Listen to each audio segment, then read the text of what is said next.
ማሰሪያውን ቆረጠ።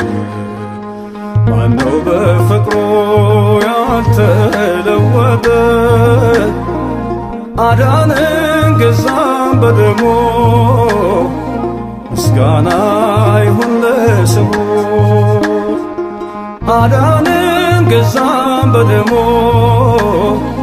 ምስጋና ይሁን ለስሙ።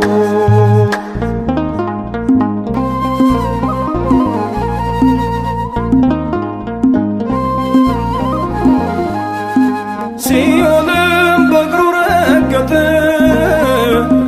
በደሙ ጠላትን ገለጠ። ዝማሬው አሁን የድል ነው፣ ላዳኙ የምንሰዋው። አቤቱ እንወድሃለን